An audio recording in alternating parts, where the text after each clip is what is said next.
चलिए चरक सूत्र 14 स्वेदन अध्याय को स्टार्ट करना है ना। कौन सा? कल्पना चतुष्क का सेकंड चैप्टर स्नेहन हमने कंप्लीट किया था। स्वेद अध्याय है चरक सूत्र 14। सबसे पहले ऊपर ही हेडिंग के साइड में लिखिए कि अष्टांग हृदय और सुश्रुत के स्वेदन कितने हैं? 4। अष्टांग हृदय और सुश्रुत के स्वेदन होते हैं 4,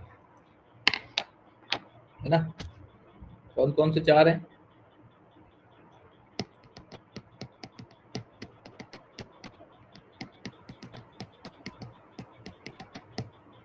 कौन कौन से 4 हैं? ताप, लिखिए ताप, ऊष्म, ताप, ऊष्म, उपनाह और द्रव। ऐसे 4 स्वेद दोनों ने माने, सुश्रुत ने भी अष्टांग हृदय ने भी। चरक ने साग्नि निराग्नि किया है, फिर निराग्नि में 10 माने, साग्नि में 13 माने, ऐसा अलग है, भी पढ़ेंगे पंचरक का। सुश्रुत वाग्भट दोनों के 4 ही हैं। ब्रॉड स्पेक्ट्रम में माना हमने ताप, ऊष्म, उपनाह और द्रव। इन चारों में ही अंतर्भाव हो जाता है बाकी को। मैंने आपको पढ़ाया भी तो पंचकर में हो चुका है ना, वेदन के अंतर्गत। जल्दी जल्दी देखेंगे। वेदन संबंधी समान चर्चा पहला श्लोक देखिए। अतः श्वेदा प्रवक्ष्यन्ते यथैर्यावत् प्रयोजिते स्वेद साध्या प्रशाम्यन्ति तदा वात कफात्मका।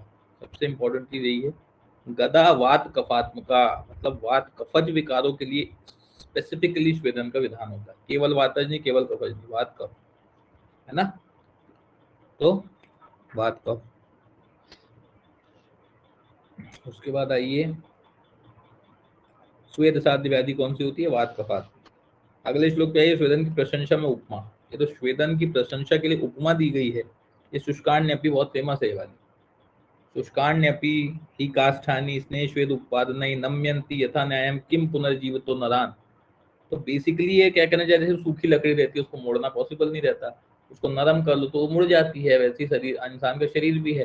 ये उपमा याद है ना। तो ये उपमा बेसिकली दोनों के लिए है, ऐसा नहीं कि स्वेदन के लिए अकेले है, दोनों के लिए ही आती है। स्नेह स्वेदन दोनों के लिए ये उपमा। देखो लिखा है स्नेह स्वेद उपपादन है। तो यहाँ पे क्वेश्चन क्या बनेगा? इसका रेफरेंस। क्योंकि अपन सोचते हैं स्नेह स्वेदन दोनों के लिए है तो आई कहाँ होगी, लेकिन स्वेद अध्याय का रेफरेंस है ना। तो आर अपन एफ लिख लो और स्नेह स्वेदन दोनों के लिए आई ऐसा लिख लो। फिर सीधे अगले पेज पे आते हैं। सफल स्वेदन के आधार, ये थोड़ा इंपॉर्टेंट श्लोक है, समझने वाला। सफल स्वेदन के आधार क्या है? मतलब स्वेदन आपका वर्क करेगा नहीं करेगा, है ना, सफल होगा नहीं होगा, ये कुछ 4-5 पैरामीटर्स हैं जिन पे डिपेंड रहता है, उसको बोलते हैं आधार। ये 4 आधार अच्छे से याद रखिएगा दिमाग में। देखिए लिखा है रोग ऋतु व्याधित अपेक्षो, बस 3 चीज है, 1 2 3। रोग 1, ऋतु 2 और व्याधि नहीं है, वो व्याधित है। व्याधित मीन्स क्या हो गया? व्याधि होने वाला शरीर, मतलब इंसान का शरीर, इंसान का रोग और ऋतु, 3 चीज पे बेसिकली स्वेदन डिपेंड करता है। तो इन 3 चीज का खास ध्यान रखना है आपको और उसके अकॉर्डिंग आपको स्वेदन का यूज करना है कि उसमें कैसा देना है। तो स्वेदन या सम्यक स्वेदन किसकी अपेक्षा करता है? क्वेश्चन बनता है। देखो लिखा है तो रोग ऋतु व्याधित अपेक्षो, किसकी अपेक्षा करेगा? रोग की, ऋतु की और व्याधि की, 3 की, व्याधित की 3 की अपेक्षा करेगा, क्योंकि रोग तो पहले ही आ गया तो व्याधि दोबारा तो आएगी नहीं।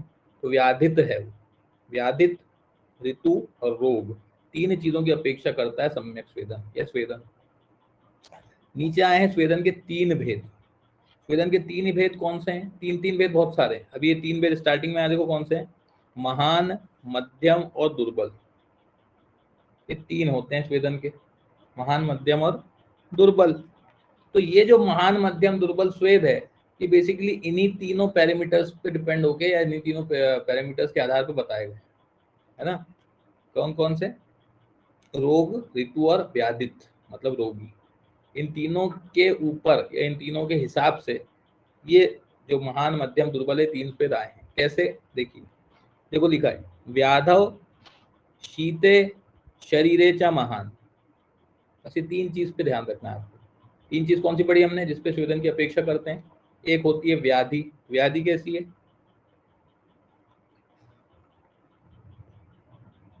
व्याधि कैसी है? फिर शीते लिखा है, तो शीते मतलब काल कैसा है? ऋतु, ठंडी ऋतु है।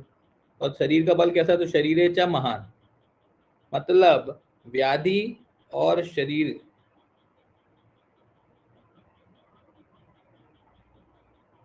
हाँ, रोग भी बलवान हो, ऐसा लिख रहा है कि व्याधि जो है, व्याधि व्याधि भी बलवान, काल भी शीत, और शरीर का जो रोगी का शरीर है वो भी बलवान है। ये तीन चीज जब तीनों ही बलवान हो, मतलब दोनों बलवान हो और काल जो हो वो शीत हो, ठंड का समय हो, तो आपको महान श्वेत देना चाहिए। ऑब्वियसली खुद सोचिए आपकी ज्यादा स्वेदन आप कब दे सकोगे, जब व्याधि का बल बहुत ज्यादा हो। लेकिन व्याधि का बल अकेला देख के नहीं देना है, क्योंकि रोगी का बल भी तो देखना है। तो रोगी का बल भी महान है, दोनों महान है, व्याधि भी महान है, रोगी का बल भी महान है, और काल भी शीत है, कोई गर्मी होती तो भी ज्यादा नहीं दे सकते। तो तीनों कंडीशंस के ऐसे होने पे आपको महान श्वेत देना है। इन्हीं तीनों के मध्यम बल होने पे आपको मध्यम श्वेत देना है, देखो लिखा है आगे, है ना। और दुर्बल दुर्बल श्वेतो मध्यम मध्यम होता है, और इन्हीं तीनों के दुर्बल होने पर आपको दुर्बल श्वेत देना है, बस। क्या दिक्कत है ना। तीन भेद किसके बेसिक पे है, महान, मध्यम और दुर्बल, महान, मध्यम, दुर्बल। उसके बाद आते हैं अपन, स्वेद के दो भेद भी होते हैं, स्वेद के दो भेद भी होते हैं। दो कौन से हैं वो, स्निग्ध और रूक्ष। स्निग्ध और रूक्ष प्रकार भी देखिए, दो भेद कौन से हैं, स्निग्ध और रूक्ष। स्निग्ध देना है केवल वातज में, स्निग्ध देना है केवल वातज में, रूक्ष देना है केवल कफज में, ये अंडरस्टूड है। लेकिन स्निग्ध रूक्ष कहाँ दोगे, तीन होते हैं, मतलब तीसरा भी एक होता है, स्निग्ध रूक्ष भी होता है। स्निग्ध रूक्ष देना है वात कफज में, ऐसा याद रखना कि वात श्लेष्माणी वाते व कफे व स्वेदिष्यते, तीन चीज है। तो स्निग्ध रूक्ष तथा, स्निग्ध रूक्ष का है मतलब वात कफ, स्निग्ध रूक्ष तथा के ऊपर लिख लो वीके, स्निग्धों के ऊपर लिख लो वात, और रूक्षश्च उपकल्पित रूक्ष के ऊपर लिख लो कफ। तीन चीज हो गई आपकी, है ना। क्या क्या, स्निग्ध रूक्ष और स्निग्ध रूक्ष, स्निग्ध रूक्ष और स्निग्ध रूक्ष, ऐसे तीन और होते हैं। क्या पता हिंदी में उसको दो क्यों लिख रहा है, आप तो तीनों से याद रखना। क्या, वात श्लेष्माणी वाते, मतलब स्निग्ध रूक्ष वात कफज में, केवल स्निग्ध में वातज, और केवल रूक्ष में कफज। उसके बाद एक और बहुत अच्छी लाइन है, आमाशय तथा पक्वाशयगत दोषों में स्वेद की विधि, ये भी आपको पढ़ाई गई थी वहां पे, अंडरस्टूड है। ये आमाशय पक्वाशयगत दोषों में स्वेद की विधि, मतलब कि ये बोलना चाह रहा है कि अगर आमाशयगत वात भी हो, आपने डायग्नोस किया कि इसको आमाशयगत वात की परेशानी है, ठीक है ना। तो आमाशयगत वात में सिम्टम तो ऑब्वियसली वात के मिलेंगे, गत वहां पे दोष वात ही है। तो वात सिम्टम देख के आप वहां पे स्निग्ध स्वेद दे दोगे, वो नहीं करना है आपको। आपको यहाँ पे स्थान अनुसार चिकित्सा करनी, ये इंपॉर्टेंट कंसेप्ट है। देखो क्या लिख रहा है वो, आमाशय गते वाते कफे पक्वाशय आश्रित है। आमाशय में अगर वात गया है और पक्वाशय में अगर कफ गया है, तो रूक्ष पूर्व हिता स्वेदा स्नेह पूर्व तथैवच, मतलब तो आमाशयगत वात में भी आपको पहले रूक्ष देना है, फिर ही स्निग्ध देना है, भले ही वात दिख रहा हो फिर भी। क्यों, क्योंकि स्थान जो है वात का वो आमाशय है, मतलब आमाशय किसका स्थान है, कफ का, और उस कफ के स्थान में वात का आगमन हुआ है। भले ही सिम्टम वात के हैं, प्रिडोमिनेंट दोष भी वात है, लेकिन स्थान कफ का है, इसलिए आपको पहले रूक्ष श्वेत देना है, उसके बाद भले स्निग्ध दे दो। तो मतलब क्या हुआ, सीधी एक लाइन अपनी ये बनेगी, स्थानगत दोष की चिकित्सा पहले, बस एक लाइन लिख लो, आपका आंसर आ जाएगा। तो पक्वाशयगत कफ है तो पक्वाशय वात का स्थान है, भले ही कफ के सिम्टम है फिर भी आप पहले स्निग्ध श्वेत दोगे, ये लॉजिक। बहुत ईजी सा है, कोई दिक्कत नहीं है। उसके बाद 10वां श्लोक और बहुत इंपॉर्टेंट है, हर पेपर में इससे क्वेश्चन आया है, 10वें से भी, और हाँ 10वां इंपॉर्टेंट है, 11वां वाला भी ठीक है। 10वें में देखिए तीन चीज बोली उन्होंने, वृषण हृदयम दृष्टि, वृषण हृदय दृष्टि, श्वेदयेन मृदु नैव वा, श्वेदयेन मृदु नैव वा, मध्यमम वंशणौ शेषम अंगावम स्थितः। क्या बोल रहा है, स्टार्टिंग की लाइन अच्छे से पढ़ना थोड़ी श्लोक को, कि वृषण हृदयम दृष्टि श्वेदयेन मृदु नैव च, मतलब तीन चीज ऐसी है, कौन कौन सी, वृषण, हृदय और दृष्टि, वृषण, हृदय और दृष्टि, तीनों चीज में आपको स्वेदन कैसा देना है। पहली बात तो नैववा, मतलब पहली बात तो वहां पे स्वेदन जितनी भी कोशिश बने करो ही मत, वहां पे वृषण, दृष्टि और हृदय में। लेकिन बहुत ज्यादा आवश्यकता है तो भी मृदु स्वेद दो, मृदु इंपॉर्टेंट है। बहुत इजी तरीका याद करने का, वृषण, हृदय और दृष्टि, तीनों में नीचे र की मात्रा आ रही है। वृषण में भी व्री आ रही है, हृदय में भी हीरे आ रहा है, और दृष्टि में भी द्रा आ रहा है, और मृदु में भी मरा आ रहा है। बस इन्हें याद रख लेना कि नीचे नीचे की मात्रा वाले जितने हैं, रीडी रीडी वाले, उसमें मृदु लगा देना, आपका आंसर सॉल्व हो जाए, कभी गलत नहीं होगा। क्योंकि सबसे ज्यादा कंफ्यूजिंग पॉइंट यही है कि मृदु किस में करना और मध्यम किस में करना। अब आगे देखो, मध्यमम वंक्षणो, इनने बोल दिया कि वंक्षण अगर है तो उसमें मध्यम करो, वंक्षण में मध्यम, बाकी तीनों में मृदु। अपन ने याद कर लिया कि भैया नीचे रा की मात्रा वाले जितने भी हैं उनमें अपने को मृदु करना है, क्योंकि मृदु में भी मरा है, बाकी जो बचेगा उसके अलावा उसमें सब में आप मध्यम लगा देना, तो वहाँ वंक्षण ही है अकेला। तो वंक्षण में ऊपर अम की बिंदी और मध्यम में भी माँ है, ऐसा ही याद हो जाता है, ठीक है ना। सुश्रुत का लिखिए, बड़ा इंपॉर्टेंट है। सुश्रुत ने मध्यम स्वेद के लिए 3 चीज बताई, मध्यम के लिए, यहाँ पे मध्यम के लिए क्या बोला, वंक्षण। सुश्रुत ने क्या बोला, शेफ, शेफ, संधि और वंक्षण। वंक्षण उनने भी बोला, पर शेफ और संधि को ऐड कर लिया। अम की बिंदी वाले जितने रहेंगे वो मध्यम में आएंगे, याद रखना। तो संधि में अम की बिंदी है, वंक्षण में अम की बिंदी है, और व्री में नीचे हो जाता तो वो मृदु में चल जाता, ऐसे याद रखना। और एक याद रखना, शेफ, शेफ में भी सुश्रुत ने मध्यम बोला है, लिंग। वाग्भट ने बड़ा अच्छा किया। अब वाग्भट जी नकल करना है, पर पूरी एज इट इज नकल तो कर नहीं सकते, पर बात उतनी है। उनने क्या किया, चरक बोलते हैं कि वंक्षण में मध्यम है, बाकी वृषण, हृदय, दृष्टि में मृदु है। तो अब उनने क्या किया, पूरे ऑर्गन वैसे के वैसे लिए, बस वो मृदु और मध्यम के टर्म को बदल दिया, जिससे नया भी हो जाए और कॉपी भी हो जाए। तो क्या आएगा, मृदु को और क्या बोलोगे, मृदु को अपन क्या बोलते हैं, स्वल्प। स्वल्प, स्वल्प मतलब अल्प से भी कम, अल्प से भी थोड़ा कम होता है स्वल्प।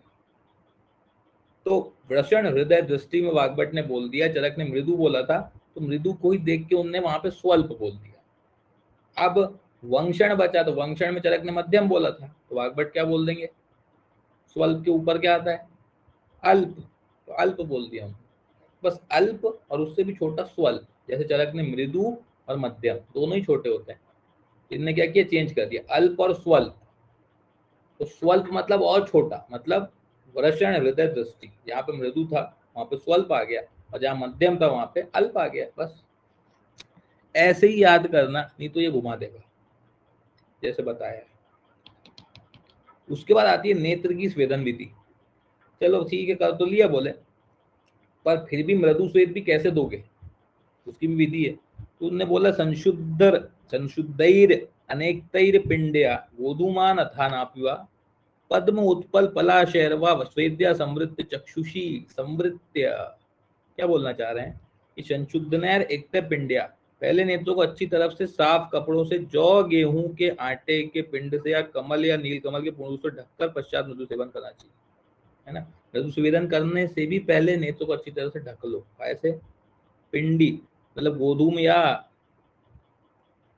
जौ की या गोधूम की पिंडी बना के ढक लो, पद्म, उत्पल, पलाश, इन सब से नेत्र को आवृत कर लो पहले ठंडी चीजों से, उसके बाद ही आपको मृदु स्वेदन भी करना है।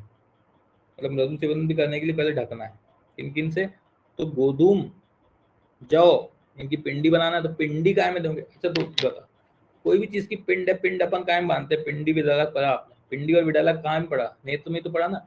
तो पिंडिया, पिंडी वाला श्लोक किसके संदर्भ में आएगा, नेत्र के स्वेदन संदर्भ, ऐसा याद है। नेत्र के स्वेदन के संदर्भ में पिंडी वाला श्लोक आया है, क्योंकि पिंडी जो है वो नेत्र में यूज होगा। और आगे का पद्म, उत्पल, पलाशैर्वा, इसको भी याद रखो। नीचे हृदय की विधि देखो, हृदय में स्वेदन कैसे करना है। हृदय में उन्होंने क्या बोला, देखो, मुक्तावली भी शीता भी शीतलैर शीतलई भाजनैरपि जलाद गज हस्ते हस्ते स्विद्य हृदयोन स्पृशेत। इसमें उन्होंने क्या बोला, तो हृदय का सेवन करते हुए शीतल मुक्तावली, शीतल कांसा आदि पात्र, जल से गीले कमलों से अथवा जल से गीले हाथों से बार बार हृदय का स्पर्श करना है, स्पृशेत। अब हृदय को ढकना नहीं है, हृदय को सीधे बार बार ठंडी चीजों से स्पर्श करना, नेत्र को ढक देना, ठीक है ना। हृदय और नेत्र दोनों में अलग अलग है। कैसे याद रखेंगे? जलज जलज, जल जल जल वाली चीजें जो है वो हृदय के कंटेक्स्ट में आई है, ऐसा याद रखें कि शीत जलैर भाजनैर अपि, शीता भी फिर दूसरे श्लोक में भी आ रहा है, जलाद गज जलैर हस्तैर, है ना। तो जल जल वाली चीजें हृदय कंटेक्स्ट में आ रही है, क्यों? और मुक्तावली भी, तो मुक्ता की माला अपन कहाँ पहनते हैं? गले में, गला मतलब हृदय के पास, इसलिए मुक्तावली वाली लाइन भी हृदय के स्वेदन के कंटेक्स्ट में आई है। जबकि दृष्टि के कंटेक्स्ट में केवल क्या आया था? गोधूम और उसकी पिंडी, और इधर आया था पद्मोत्पल पलाशय, वाह, पद्मोत्पल पलाशय, पद्मोत्पल अच्छे से याद रखना, ठीक है ना। पद्म उत्पल आया किसके लिए? हृदय के, दृष्टि के लिए। बाकी इधर नीचे काय के लिए, हृदय के लिए क्या आया? जल जल जल जल वाला आया। तो हृदय के अंदर जल भरा रहता है, ऐसा याद रखना। हृदय का काम क्या है? ब्लड को पंप करना, ब्लड मतलब पानी। तो हृदय के अंदर क्या रहता है? जल, इसलिए जल जल जल जल वाली ट्रिक किसकी है? हृदय के स्वेदन विधि की है। जबकि नेत्र में क्या लगाते हैं ना, पलाश पद्म उत्पल, ये सब नेत्र में लगाते हैं। क्लियर है? इस तरीके से इसको आपको समझना है, दोनों चीजें। और हाँ, चक्षु को पूरा ढक देते हैं, लेकिन हृदय को केवल स्पर्श करते हैं ऐसी ठंडी चीजों से, बार बार स्पर्श करते रहो जब तक स्वेदन चल रहा है। उसके बाद अगला श्लोक आता है 13वां, सम्यक स्वेदन से होता क्या है? भाई साहब थोड़ा और देख लो।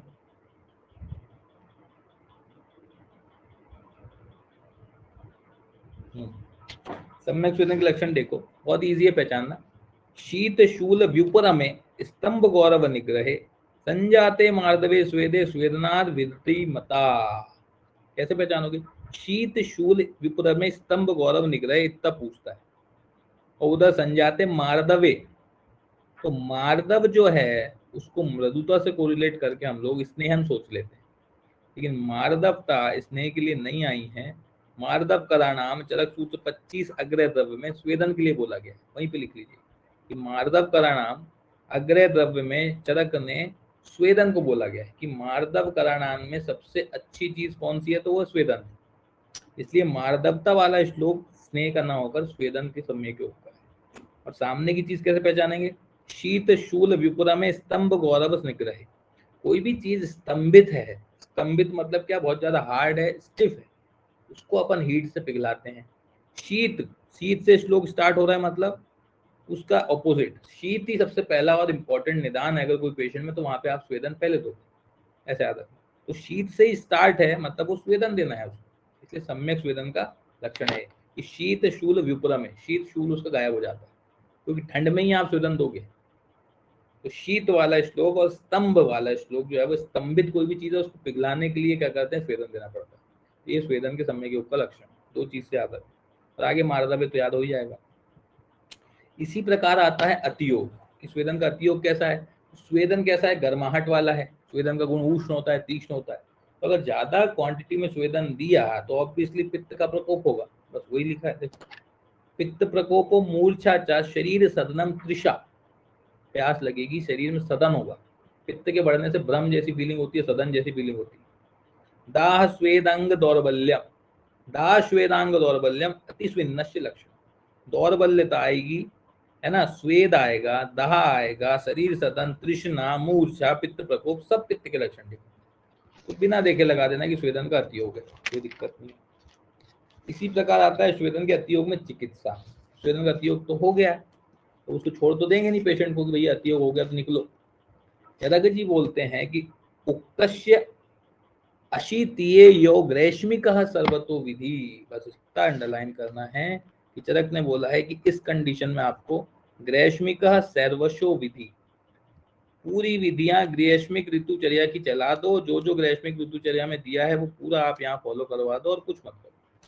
सीधे 6वां अध्याय खोल लो, ग्रीष्म ऋतुचर्या में जो जो आहार विहार बताएं सब आहार विहार यहाँ दे दो। तो चरक ने अपना लॉजिक लगाया और उन्होंने बोला कि ग्रीष्म ऋतुचर्या का पालन करो, लेकिन उसके नीचे देखो, सुअति स्विन्नस्य कर्तव्यो मधुरः स्निग्ध शीतलः, ये लाइन सब छोड़ देते हैं, क्वेश्चन बन जाता है कि अति स्वेदन की चिकित्सा में कैसे आहार का वर्णन किया है। सब सोचते हैं ग्रीष्म ऋतुचर्या, ग्रीष्म ऋतुचर्या, तो ग्रीष्म ऋतुचर्या में है क्या? आपको वहां पढ़ाया था मैंने, ग्रीष्म ऋतुचर्या में 3 प्रकार के उन्होंने बोले थे आहार। क्या था? एसएमएस, एसएमएस मतलब स्निग्ध, मधुर, और शीतल। लिख लो यहाँ फिर से, SMS। SMS कहाँ देते हैं? अति स्वेदन में। ठीक, तो मधुर, स्निग्ध, शीतल को नहीं छोड़ना, ये स्किप कर देते हैं। तो पूछ लेगा कभी भी कि स्निग्ध, शीतल, मधुर कैसा है या ऑल, तो आप लोग समझ नहीं पाओगे। तो SMS ट्रिक हो गई। और फॉलो क्या करना है, चिकित्सा सूत्र क्या हो गया, ग्रैष्मिक ऋतुचर्या को फॉलो करना। ठीक, लेकिन अलग अलग आचार्यों ने अलग अलग बोला। अब भैया जो स्वेदन के अतियोग में सुश्रुत और सारंग दोनों, सुश्रुत और सारंग दोनों में सा सा आ रहा है, तो सा से होता है शीत क्रिया। इसलिए सुश्रुत और सारंग दोनों ने क्या बोला, कि स्वेदन के अतियोग में शीत क्रिया कर दो। बोले सीधे सीधी बात बोल दी उन्होंने, गर्म ज्यादा हो गया तो ठंडा कर दो, तो शीत क्रिया। तो SS वालों ने अपना एस को बोला, मतलब सुश्रुत सारंग ने शीत क्रिया बोला। एक ही है। एक आचार्य होते हैं अष्टांग हृदय, तो वाग्भट ने क्या बोला, वाग्भट ने बोला भैया कि बहुत ज्यादा स्वेदन हो रहा है, मतलब आपने क्या किया, बहुत ज्यादा अंदर हीट बढ़ गई, तो चीजें जो है वो बहने लग गई होंगी, ज्यादा गर्म कर दो या ज्यादा गर्मी दे दो तो सिक्रीशन बढ़ जाता है। तो अष्टांग हृदय ने क्या किया, नए लोग स्तंभन, नए लोग रास्ता रोकते हैं। अच्छा, नए लोग रास्ता रोकते हैं, तो अष्टांग हृदय वाग्भट ने क्या बोला, स्तंभन चिकित्सा दे दो। बोले कुछ मत करो, स्तंभन चिकित्सा दे दो। उन्होंने स्तंभन बोल दिया। तीसरे आए काश्यप जी। काश्यप जी बोले हम तो बच्चों के डॉक्टर हैं, और बच्चों को आजकल सांप से बड़ा डर रहता है। बोले कहीं भी सांप निकल जा रहा है, बच्चों को छोड़ ही नहीं सकते कहीं। तो काश्यप जी ने बोला विसर्पवत चिकित्सा करो स्वेदन के अतियोग की। ये स्वेदन के अतियोग की कहानी है 3-4, जो आपको लिखना है और याद रखना है। इजी है। काश्यप के बच्चों को सांप से डर रहता है, मतलब विसर्पवत।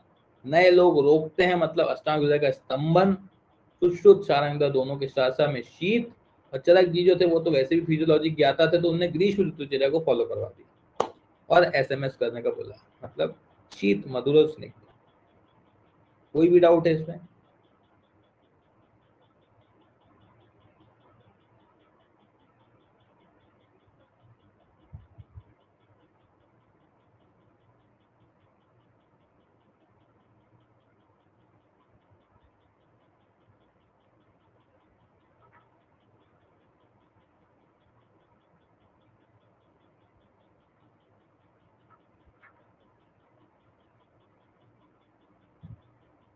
फिर आइए अगले श्लोक पे, स्वेदन के अयोग्य रोगी तथा रोग। स्वेदन के अयोग्य कौन, इसमें ऑलरेडी बहुत ज्यादा गर्मी बढ़ी होगी, है ना, उसको स्वेदन मत देना। ये लॉजिक है ग्रॉस में। तो अब पढ़ते हैं। तो देखो, कषाय मध्य नित्यानाम, ये इंपॉर्टेंट है। कषाय मध्य नित्यानाम, ये कषाय मध्य बेसिकली ऐसा लगता है पढ़ के अपन को या किसी को भी, कि वो कहना चाह रहे हैं कि कषाय मतलब जो रोज कषाय द्रव्य खा रहा हो, रोज मद्य का सेवन कर रहा हो, उसको स्वेदन नहीं देना चाहिए। ऐसे ही होता है ना। लेकिन अगर अपन देखें, तो अगर रोज कोई कषाय द्रव्य खा रहा है या कषाय रस का सेवन ज्यादा कर रहा है, तो उसमें वात प्रकोप ज्यादा होना चाहिए, और वात प्रकोप में स्वेदन देना चाहिए। तो फिर कैसे हो गया ये? तो चक्रपाणी ने क्लियर किया कि कषाय मद्य नित्य नाम से मतलब है कि कषाय द्रव्यों से बनी हुई मद्य का निरंतर सेवन ना कर रहा हो। इसको क्लियर रखो थोड़ा दिमाग में, क्योंकि ये क्वेश्चन गलत होता है। कषाय मद्य का जो सेवन नित्य कर रहा हो, उसमें मद्य के उष्ण तीक्ष्ण गुण के कारण जो है दिक्कत है, ऑलरेडी पित्त बढ़ा हुआ रहेगा। इसलिए कषाय द्रव्यों से निर्मित मद्य का सेवन जो नित्य करते हैं, उनमें स्वेदन नहीं करना, ऐसा है। ठीक है ना, उसको क्लियर करो। गर्भिणी रक्त पित्ती तो है ही, पित्ती नाम अतिसार में भी पित्त होता है, ऑलरेडी अतिसार है तो कैसे स्वेदन दे दोगे। रूक्षाणाम मधुमेही नाम, ये इंपॉर्टेंट है। अतिसार नाम रूक्षाणाम मधुमेही नाम, मधुमेही में भी नहीं देना है, मधुमेही में भी नहीं देना। अतिसार से पीड़ित और रूक्ष, रूक्षा नाम मधुमेही नाम, रूक्षा नाम को भी थोड़ा स्टार लगा, और रूक्षा नाम मधुमेही नाम में स्वेदन अयोग्य है, वर्जित है। ऑलरेडी वहां पे धातुएं जो है आपकी वो क्लेदित अवस्था में है। मधुमेह आगे कन्वर्ट हो, प्रमेह आगे कन्वर्ट होकर मधुमेह में पहुंच गया है, और स्वेदन दोगे तो धातुएं और पिघलेंगी। तो रूक्षा नाम मधुमेही नाम में भी लेना। विदग्ध भ्रष्ट ब्रधना नाम, जो ऑलरेडी दग्ध है, जला हुआ है। भ्रष्ट या ब्रध्न, भ्रष्ट या ब्रध्न का मतलब होता है भ्रंश, इसका कोई ऑर्गन वहां जगह से हट गया है, भ्रष्ट है, भग्न है, ब्रध्न है, हर्निया है, उसको भी स्वेदन नहीं देना, है ना। विषम मध्य विषम विषमद्य विकारिणा, विष मध्य मतलब विष या मध्य से पीड़ित हो, नशे में हो या विष से हो उसको भी स्वेदन मत दो। श्रांता नाम नष्ट संज्ञा नाम स्थूला नाम पित्त मेहिना, स्थूला नाम पित्त मेहिनाम को स्टा लगा। अपन सोचते हैं स्थूल मतलब मोटे लोगों को क्यों स्वेदन नहीं देना दादा, क्योंकि मोटे लोगों में मेदस्वी होते हैं, मेदस्वी लोगों को मेद दोगे तो और पिघलेगा मेद, लिक्विफिकेशन बढ़ेगा, धातुओं को शिथिलता बढ़ेगी, शिथिलता बढ़ाना नहीं है उनकी घनता बढ़ानी है। इसलिए स्थूला नाम पित्त मेहिनाम में भी नहीं देना। पित्त मेही तो समझ में आ रहा है, लेकिन स्थूला नाम समझ में नहीं आता, और जिसकी संज्ञा ही नष्ट है उसको कैसे दे दोगे, दे नहीं सकते। उसके बाद है तृष्यताम क्षुदिता नाम चा क्रुद्धा नाम सोचता में भी ठीक है, तृष्य है, क्षुदित है, क्रुद्ध है, उसको भी मत दो। कामली उदरी नाम, ये दोनों इंपॉर्टेंट है। कामला के पेशेंट में ऑलरेडी पित्त की वृद्धि है ना, पांडु से पित्त बढ़ के ही हुआ कामला में आया है। क्या था वो श्लोक, पांडु रोगी तो यो अत्यर्थम पित्त लानी निषेवते, ऐसा करके एक श्लोक आता है कामला के लिए कि पांडु रोगी अगर परहेज ना करके और पित्तवर्धक आहार का सेवन लगातार करेगा तो उसको कामला होता है। तो ऑलरेडी पित्त बढ़ा हुआ है तो कामला में इतनी देना। उदर बड़ा इंपॉर्टेंट है, उदर का कंटेक्स्ट ये है कि ऑलरेडी उदर में पानी भरा हुआ है, स्वेदन दोगे तो और ज्यादा सिक्रीशन बढ़ाएगा, क्योंकि स्वेदन जो है सिक्रीशन धातुओं से सिक्रीशन बढ़ाएगा, मांस से सिक्रीशन बढ़ाएगा तो पानी और बढ़ेगा, है ना। तो उदर में नहीं देना है, उदर इंपॉर्टेंट है। क्या छता नाम आद्य रोगी नाम, आद्य रोगी से क्या समझते हैं, छत मतलब जिसको चोट लगी है उसको स्वेदन नहीं देना, ठीक है, छत वाले को स्वेदन नहीं देंगे। लेकिन आद्य रोगी मतलब, आद्य रोग किसको बोला गया है आपको याद होगा, आद्य रोग बोलते हैं चरक वात रक्त को। तो वात रक्त के पेशेंट में भी स्वेदन नहीं देना है, इसको स्टार लगा। क्यों लगा, क्योंकि वात रक्त को अपन लोगों ने स्किन डिसऑर्डर ना समझ के गाउटी अर्थराइटिस का जॉइंट डिसऑर्डर ज्यादा समझ लिया आजकल, है ना। और वात ही वात दिखते हैं उसमें, जॉइंट के कारण जॉइंट इन्वॉल्वमेंट होता है ना, तो वात रक्त में अपन वात को याद रखते हैं, रक्त को भूल जाते हैं, लेकिन वहां पे रक्त भी बराबरी से दूषित होकर इन्वॉल्व है। तो रक्त के होते हुए आप स्वेदन कैसे दोगे, तो गाउटी अर्थराइटिस में चरक ने स्वेदन मना किया क्योंकि रक्त इन्वॉल्व है। तो वात रक्त को स्टार लगाओ, क्योंकि सभी लोग संधि का विकार समझ के उसमें स्वेदन दे देते हैं, वातज विकार समझ के, लेकिन वात रक्त में मना किया चरक ने, ये स्टार लगाओ। दुर्बल अति विशुष्का नाम उपक्षीण ओजशाम तथा, दुर्बल है, अति विशुष्क है, अति विशुष्क को भी कैसे दोगे स्वेदन, है ना। अति विशुष्क का नाम उपक्षीण ओजसाम, जिसका ओज क्षय हो गया हो उसमें क्या बचा तो स्वेदन नहीं देना। विषग तैमिर कराणाम चना स्वेदन अवतारिये, तैमेरी मतलब तिमिर रोग में भी स्वेदन वर्जित है, उसको स्टार लगाना। तिमिर में भी स्वेदन का वर्जन किया है, तिमिर में भी नहीं देना, क्योंकि कैसे आता है तिमिर नेत्र में, नेत्र वैसे भी उष्ण सात में ऑर्गन है, ऑलरेडी पित्त बढ़ा हुआ, तो तिमिर में नहीं देना स्वेदन, है ना। बाकी ठीक है, आद्य रोग याद रखना है, यहाँ से कामला उदर याद रखना है, स्थूला नाम याद रखना है, और मधुमेही नाम रूक्षा नाम याद रखना है। इतनी चीजें ध्यान में रखनी, सबके लॉजिक मैंने समझाया, क्लियर। उसके बाद आ जाओ कि भैया कराएंगे किसको, फिर किसको कराएं बताओ।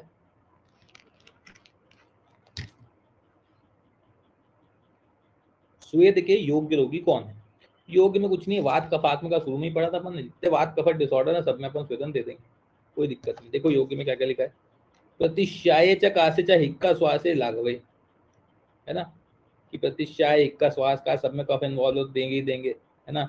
नीचे वाले श्लोक में आ जाओ, कोष्टाना विबंधेषु मूत्राघाते विजृंभिके, मूत्राघात इंपॉर्टेंट है, विजृंभका इंपॉर्टेंट है। मूत्राघात में वैसे भी, मूत्राघात है ना, तो घात में वैसे भी क्या होता है, वात के बिना घात थोड़ी होगा, इसलिए यहाँ पे शोधन देना है। मूत्राघात में है, मूत्र कृच्छ में भी है, और मुष्कयोर अंग मर्द के, मुष्कयोर अंग मर्द के, अंडकोश वृद्धि में भी स्वेदन देना है ना, मुष्कयोर, और वहीं पे लिखो ब्रध्न में नहीं देना है, दो चीज कंफ्यूज कर सकती है। मुश्क से आप समझते हो कि यार मुश्क में है मतलब हर्निया में, तो सर ने मना किया था ब्रंश और ब्रध्न में नहीं देना है, मतलब मुश्क में भी नहीं देना होगा। मुश्क में बोला है उनने, हाइड्रोसील टाइप की कोई मुश्क की बीमारी, अंडकोश वृद्धि है तो वहां पे दे देना है, लेकिन ब्रध्न में नहीं देना। ब्रध्न मतलब होता है हर्निया या आंतवृद्धि, आंत की वृद्धि में नहीं दे सकते, अंग मर्द में दे दो। उसी के नीचे देखो, खल्लीश्वामेशु शीते चा वैपथो वात कंटके, वात कंटक में देना है, वात रक्त में नहीं देना है, क्योंकि वात कंटक में केवल वात है तो दे दो, पर वात रक्त में रक्त है इसलिए नहीं देना। खल्ली, खल्ली रोग वातज ही होता है, कोई दिक्कत नहीं, ये चीजों में स्वेदन देना है, इजी है, कोई दिक्कत नहीं। सीधे आ जाते हैं अपन पिंड स्वेद के द्रव्य, पिंड स्वेद, पहले तो ये देखो पिंड स्वेद होता क्या है ना, संकर स्वेद को बोला है बेसिकली पिंड। पिंड स्वेद जो है वो शंकर स्वेद के अंतर्गत आता है। तो शंकर की पिंडी लिख लो वहां पे, शंकर की पिंडी। पिंड स्वेद शंकर स्वेद के अंतर्गत आता है। क्या है इसमें पिंड स्वेद में, नाम ही पिंड है उसका, मतलब उसी चीज की पिंड बनाना होगा, उससे स्वेदन करना होगा। तो क्लियर है ना। तो काय की पिंड बनाना वो देख लो, देखो लिखा है तिल माश कुलत्थ, तिल माश कुलत्थ अम्ल घृत तैल मिशोदने पायस कृष्णैर मासई पिंड स्वेदम प्रयोज्य। उसके नीचे देखो द्रव्य चेंज हो गए, गोखरु ऊष्ट्रवाराह शक्रदति चतुशैर्यवय सिकता पांशु पाषाण करीशास्य सपूटकय। दोनों में द्रव चेंज हो रहा है ना। करीश मतलब होता है गोबर, लिख लो करीश। पायसई कृष्णई मासे करीश पिंड स्वेद में प्रयोग होते हैं इनके द्रव्य। तो गोबर का भी आप पिंड बना लोगे, करीश का है ना, पांशु पायस और कृष्णा खीर का या खिचड़ी का, इनका आप पिंड बना सकते हो। बढ़िया पिंड बना के एक कपड़े में ले लो और स्वेदन कर दो, तो ये पिंड स्वेद है। इनके पिंड बनाते हैं ना अपन।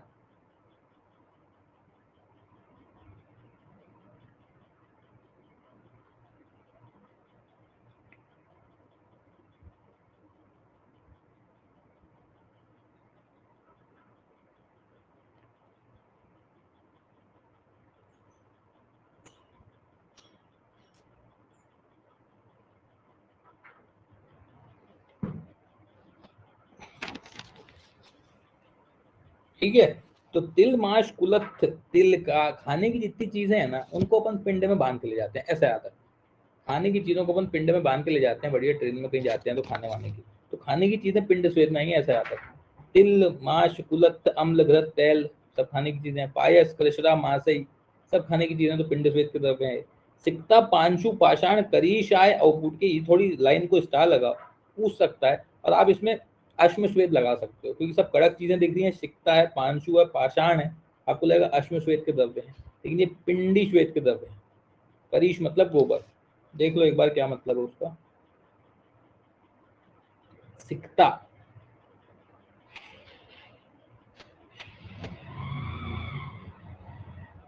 देखो लिखा है जौ बालू मिट्टी पत्थर, करीश मतलब सूखे गोबर का चूरा, है ना, लोहा चूरा, इन सब द्रव्यों को।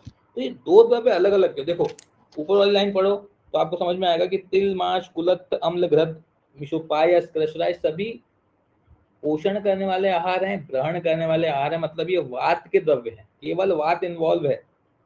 आपको लग रहा है कि वात दोष अकेला है तो आप इन द्रव्यों से पिंड स्वेद दो, इससे तिल माश कुलत्थ घृत तैल पायस कृष्णा इन सब से, क्योंकि ये पोषण करने वाली ग्रहण करने वाली चीजें हैं।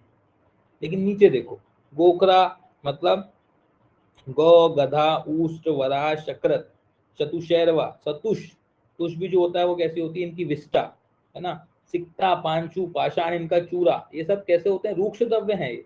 तो रूक्ष द्रव्य हमेशा कफ के लिए यूज होता है। तो नीचे वाली लाइन आपको कफ के लिए यूज करनी है, ऊपर वाली लाइन आपको वात के लिए यूज करनी है, बता रहा हूँ आगे की, है ना। यही सेम गोखरू गोख गोखर ऊष्ट्र वराह अश्व कृद्ध, ये सभी आगे कूप स्वेद में भी मिलेंगे जाके, पर कूप स्वेद में वराह नहीं मिलेगा आपको, वहीं पे लिख लो कूप स्वेद में वराह नहीं होता।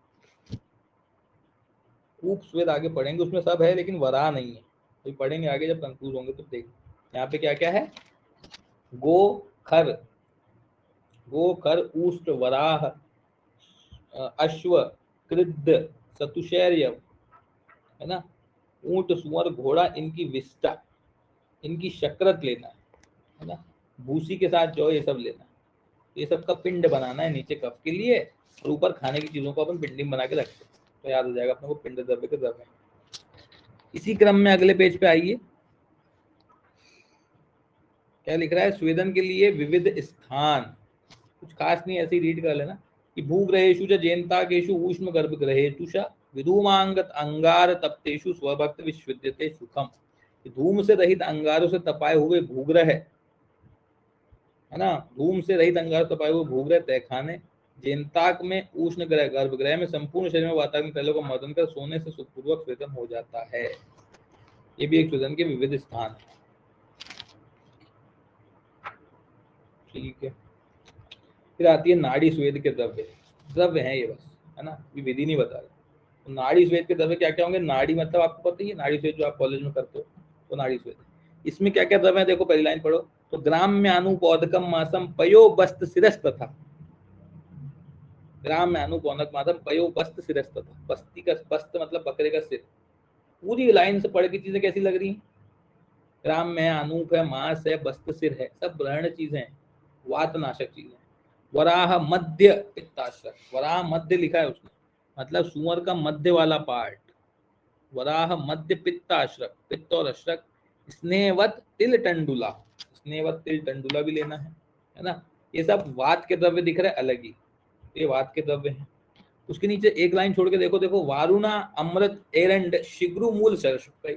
अब द्रव्य चेंज होगा, चर्षप, शिग्रु, एरंड, वरुण सब तिक्तूष्ण द्रव्य हो गए, तो ये कफ शामक हो गए ऐसा। तो वशा, वसा अवंशकर, अर्क पत्रैर अश्मंत कश्यच, शुभांजन कशैर अमालती, सुरसा जकय, सुरसा मतलब तुलसी, पत्रैर उकाथ्य सलिलम नाड़ी श्वेदम प्रयोजय।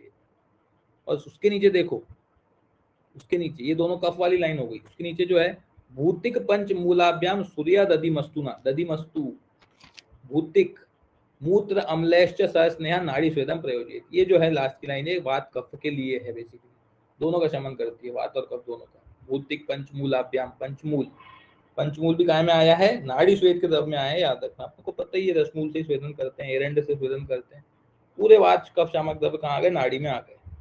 ज्यादा ध्यान नहीं देना, रीड करके आगे बढ़ो। वराह मध्य लिखा है, बस याद रखना। वराह का क्या क्या यूज कर रहे हैं? वराह मध्य खून और पित्त।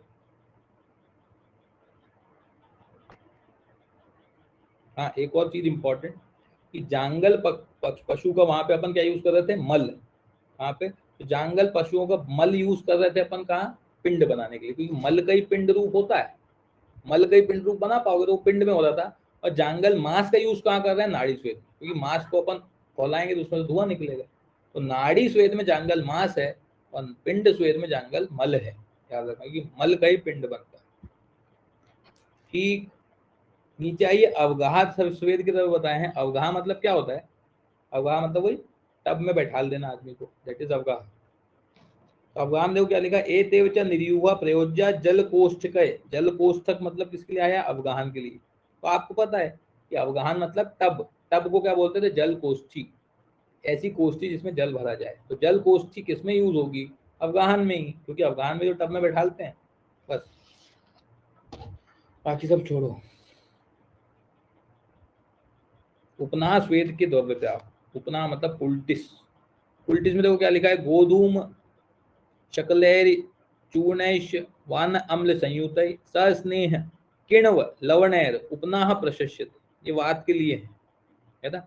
सस्नेह किण्व लवण उपनाह प्रशस्यते, गोधूम शकलैश चूर्ण अम्ल संयुत है। फिर गंधई सुराया किण्वेन जीवंत्या सत्पुष्पया उभया कुष्ठ तैलाभ्याम युक्त्या च उपनायेत। कुष्ठ है ना, सत्पुष्पा है, जीवंती है, किण्व है, सुरा है, ये सब रूक्ष हैं, तो ये कफ के लिए है ऐसा। और चर्मश्च उपन द्रव्य सलोम भिर्पूति उष्णवीर्य लाभे तु कौशेया विक्षाटकय। विक्षाटकय लास्ट वाली लाइन थोड़ी स्टार लगाओ। उष्णवीर्य लाभे तु कौशेया विक्षाटकय मतलब क्या होता है? ऐसे उष्णवीर्य वाले चमड़े से बांध देना चाहिए। यदि इस प्रकार के उष्णवीर्य वाले चमड़े ना मिल सके तो रेशम या ऊन कपड़े से बांध देना चाहिए। इस प्रकार बांधने को उपनाह कहते हैं बेसिकली। उष्णवीर्य सलोमे तु कौशेया विक्षाटकय। रीड करके आगे बढ़ो, ज्यादा डीप में नहीं घुसना, है ना। कहाँ तक द्रव्य याद रखोगे?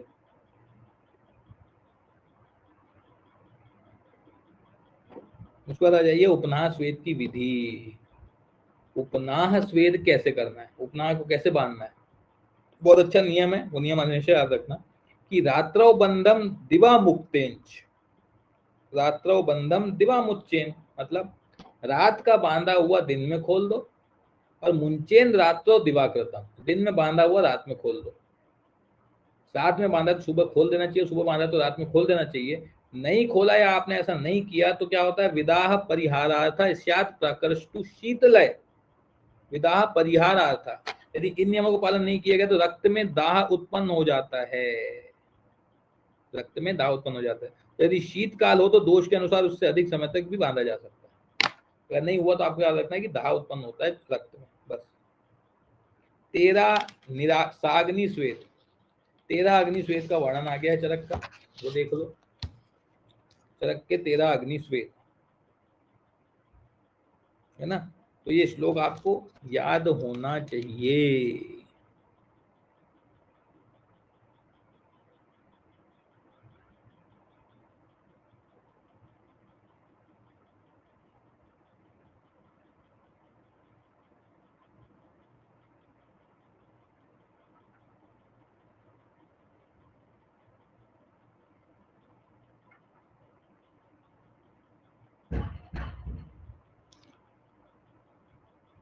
है ना, देखो श्लोक, शंकरा प्रस्तरो नाड़ी परिषेको अवगाहनम जेनताको अश्मग्ना करशु कुटी भूकुंभिके रेवचा कूपो होलाग इत्येते स्वेदयन्ति त्रयोदशा तान यतावत प्रवक्ष्यामि सवानार्यु अनुपवशः। है ना, कौन से 13 हैं? शंकर प्रस्तर नाड़ी परिषेक अवगाहन जेनताको अश्मग्नश्च करशु कुटी भूरेवचा कुंभी स्वेद कूप होलाग, इस प्रकार के 13 स्वेद हैं जो चरक ने सा अग्नि माने, मतलब जिनमें अग्नि की सहायता लगती है। ये 13 स्वेद हैं, जबकि अष्टांग हृदय के 4 हैं, सुश्रुत के भी टोटल स्वेद 4 ही हैं। उनने इन चारों में इन 13 को अंतर्भाव कर लिया है। वो मैंने पंचकर्म में आपको पढ़ाया था कैसे अंतर्भाव किया है, वहां से आप देख लेना एक बार, ठीक है ना। या एक बार और बता दूं, काश्यप के 8 स्वेद है, वहीं पे स्टाल आगे लिखो, काश्यप के स्वेद होते हैं 8, लिख लो। काश्यप के स्वेद 8 पढ़ा चुका हूं मैं काश्यप संहिता में। काश्यप के 8 स्वेद हैं, हस्त, प्रदेह, नाड़ी, प्रस्तर, संकर, उपनाह, अवगाह और परिषेक। है ना, रिकॉर्डिंग देख के वापस करके रिपीट करके एक बार और लिख लेना। हस्त, प्रदेह, नाड़ी, प्रस्तर, संकर, उपनाह, अवगाह और परिषेक, ऐसे 8 स्वेद होते हैं काश्यप जी के। ठीक, विमर्श में देखिए सेकेंड लाइन, ये अग्नि के द्वारा होने वाला 13 स्वेदों का वर्णन किया है। सुश्रुत के उपयुक्त 3 प्रकार के स्वेद में ही इनका अंतर्भाव हो जाता है। सुश्रुत के कौन से हैं? 4 हैं, सुश्रुत के भी 4, वाग्भट के भी 4। जैसे उन्होंने बताया, देखो, ताप में संकर और प्रस्तर 2 स्वेदों का वर्णन हो जाता है। ताप बताया सुश्रुत में, तो ताप में संकर और प्रस्तर का अंतर्भाव हो जाता है। ऊष्म में 8 स्वेद आते हैं, नाड़ी का, जेनताक का, अश्मग्न का, करशु का, कुटी का, भू का, कुंभी का, कूप, होलाक का, इन सबका हो जाता है। द्रव में परिषेक और अवगाहन, जिसमें लिक्विड लगता है वो द्रव में, तो परिषेक में और अवगाहन अंतर्भाव किया जाता है। और उपनाश वेद का वर्णन आचार्य ने किया है, पर उसमें अग्नि का संयोग नहीं माना, मतलब सुश्रुत ने उपनाश वेद का वर्णन किया है ना, पर उसमें अग्नि का संयोग नहीं माना। ये इंपॉर्टेंट है।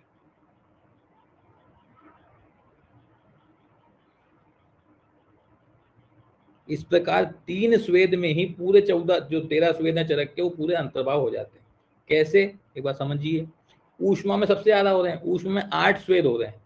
कौन से? नाड़ी, जेनताक, अश्मग्न, करशु, कुटी, भू, कुंभी, कूप, होला, 9 स्वेद का वर्णन है ना, 9 स्वेद हो रहे हैं, तो उसको छोड़ दो, ज्यादा याद नहीं करना, बड़े छोटे याद कर लो।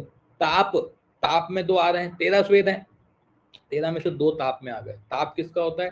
शंकर का, प्रस्तर का। रारा वाले का ताप, शंकर प्रस्तर ताप में गए। उसके बाद द्रव, द्रव कितने में होता है? लिक्विड का में यूज होता है, अवगाह में और परिषेक में। तो अवगाह परिषेक 4, 2 वहां गए, 2 और 2 4, 13 में से 4 गए, कितने बचे? 9, और 9 पूरे पूरे आ गए गाय में ऊष्म स्वेद। ऊष्म स्वेद अलग से याद ही नहीं करना, अपने को सिर्फ 2 द्रव वाले याद करना है। तो लिक्विड कहाँ यूज हो रहा है पूरे 13 स्वेदन में? एक तो अवगाहन में और एक परिषेचन में। अवगाह परिषेक यहाँ आ गया। और ताप किसका होता है? शंकर जी का, तो शंकर और प्रस्तर आ गए ताप में।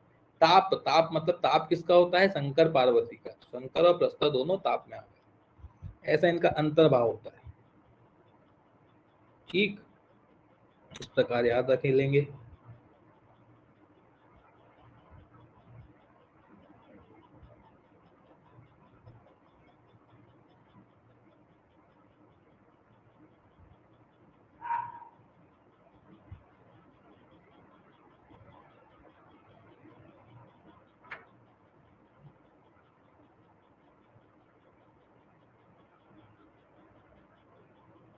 हाँ, एक स्टार आगे पॉइंट लिखिए, अष्टांग हृदय का।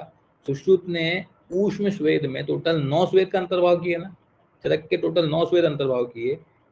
वाग्भट ने ऊष्म स्वेद के 8 प्रकार बताए, 8, कुंभी, जेमताग, भू, कुटी, कूप, होलाक, ऐसा करके इतना बस लिख लो कि अष्टांग हृदय ने ऊष्म में 8 स्वेदों का वर्णन किया है, 8 स्वेद है, बस ये संख्यावाचक। ठीक है,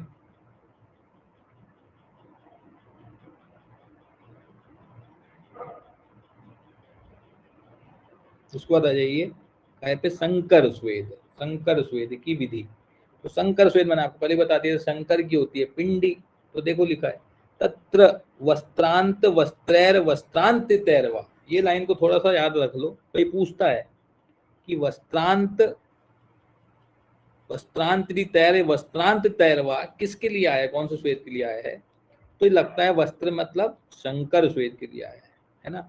वात कफ और वात कफजन्य विकारों में क्रमशः पिंड श्वेत के 3 वर्ग बताए गए हैं। उन द्रव्यों को विधि पूर्वक निर्माण कर उन्हें वस्त्र में रखकर या बिना वस्त्र में रखे जो शरीर में ताप पहुंचाकर स्वेदन किया जाता है उसे शंकर श्वेत कहते हैं बेसिकली।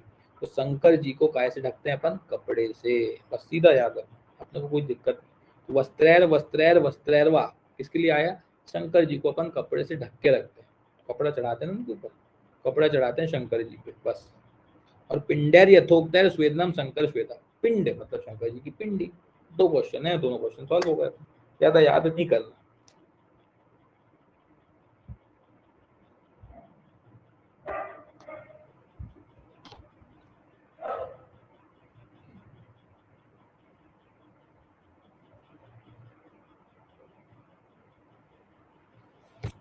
ठीक है, अगला आता है प्रस्तर स्वेद।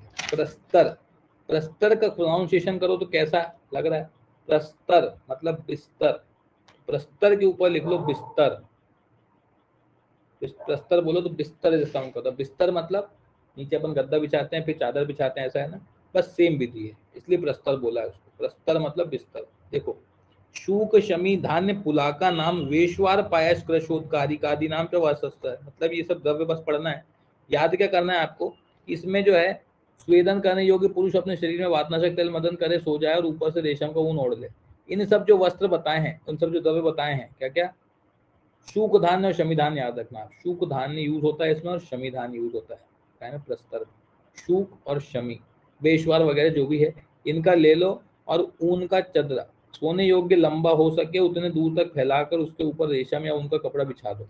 इन सब द्रव्य को एक पहले बिछा दो बिस्तर जैसा, फिर उसके ऊपर चादर बिछा दो, उसके ऊपर पेशनी को बिछा दो, तो ये बिस्तर बन गया ना। इसलिए प्रस्तर में इस तरीके की विधि होती है, इसमें शिम्बी और शूक का अपन यूज करते हैं बस। एक चीज उपनाह के बारे में लिख लो कि उपनाह को सभी आचार्यों ने माना है स्वेदन, उपनाह को सभी आचार्यों ने स्वेदन में माना है, लेकिन कुछ मतांतर है।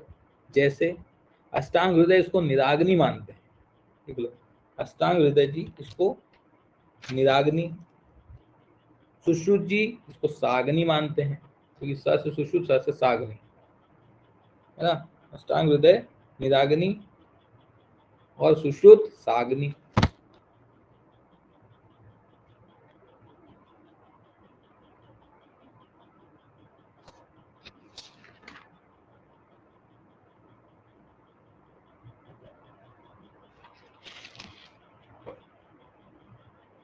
सुश्रुत का साग्नि हो गया। और चक्रपाणी ने उपनाह को दोनों प्रकार का माना है, साग्नि भी हो सकता है बोलो, निराग्नि भी हो सकता है। तो चक्र जो है वो दोनों तरफ घूम सकता है, इधर भी घूम सकता है इधर भी घूम सकता है, जिधर घुमाना उधर घुमा दे। चक्र दोनों तरफ घूम सकता है, मतलब चक्रपाणी ने दोनों माने। अष्टांग हृदय ने निराग्नि माना और सुश्रुत ने अपना सा पकड़ लिया तो साग्नि माना, इतना याद रखो। चरक ने भी साग्नि तो माना है, अग्नि में वर्णन किया ना उपनाह का। प्रस्तर हो गया, प्रस्तर के बाद आता है नाड़ी। नाड़ी इंपॉर्टेंट है, नाड़ी में कुछ कुछ चीजें इंपॉर्टेंट है भाई, जैसे सेकंड लाइन थर्ड लाइन देखो, सरेशी कावन शदल, सरकंडा बोलते हैं सरेशी को। सरेशी मतलब होता है शरेशी का सरकंडा।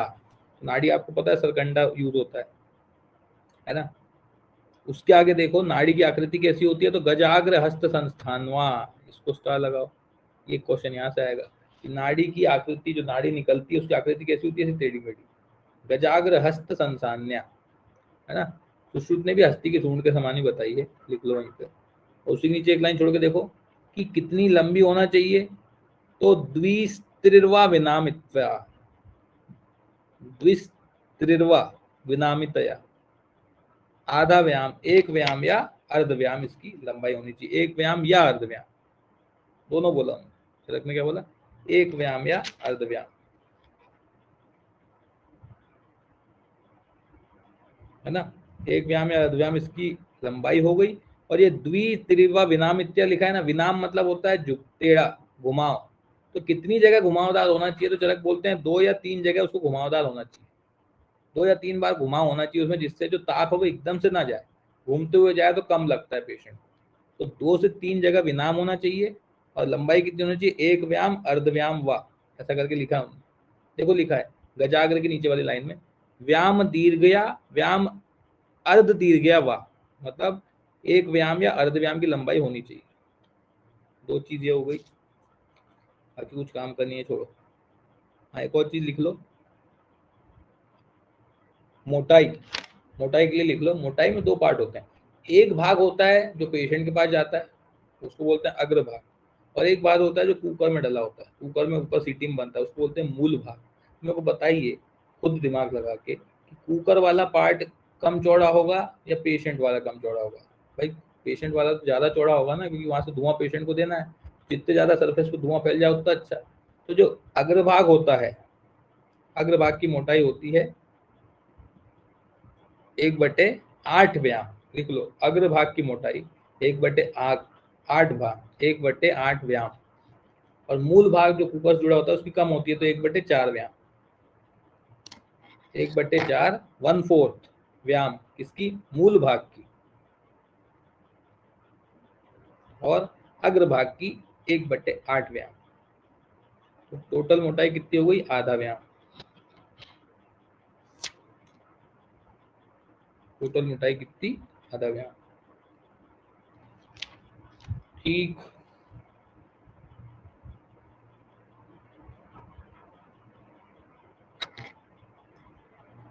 अब ये चौथा परिक्षेक श्वेत बचा है, ये चैप्टर अगले लेक्चर में खत्म करता हूँ ना,